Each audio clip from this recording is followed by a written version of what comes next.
Nearly half of all U.S. governors urge drastic change for Global Health Organization before new pandemic hits. Republican governors don't want WHO controlling health emergencies in their states. 24 Republican governors don't want the World Health Organization, WHO, to call the shots in the case of another global pandemic, according to a letter they sent to President Biden this week. Currently, there are 2 proposals under negotiation that would grant WHO unprecedented and unconstitutional authority in the U.S., according to the Republican Governors Association. If adopted, these agreements would seek to elevate the WHO from an advisory body to a global authority in public health.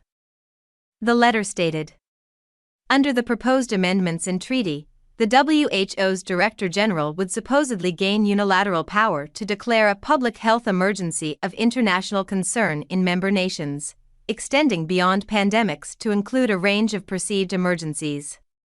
The 2 proposals aim to amend the WHO's existing international health regulations and establish a new pandemic agreement treaty. Additional concerns arise regarding the establishment of a global surveillance infrastructure and requirements for member states to censor speech related to public health, potentially facilitating the proliferation of biological weapons, the governors continued. We are committed to resisting any attempts to transfer authority to the WHO over public policy affecting our citizens or any efforts by the WHO to assert such authority over them.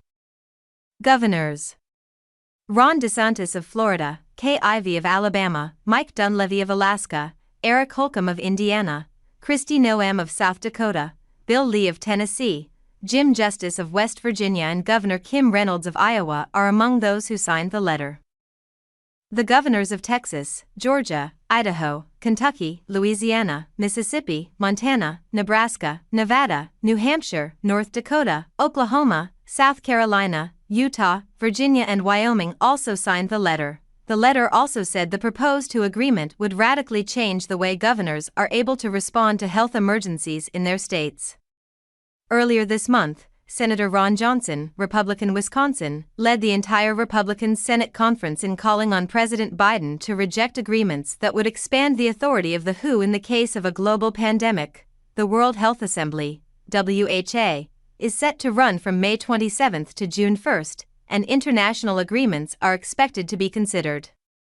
The WHA is the WHO's decision-making body, which meets annually to lay out goals and craft policies between the 194 member states.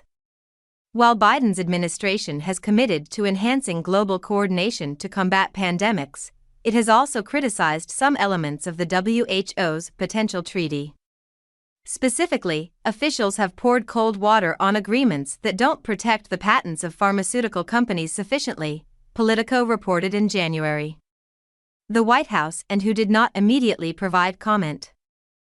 Feel free to leave a comment below. Thank you for following. Don't forget to subscribe to the channel to stay updated with hot news every day.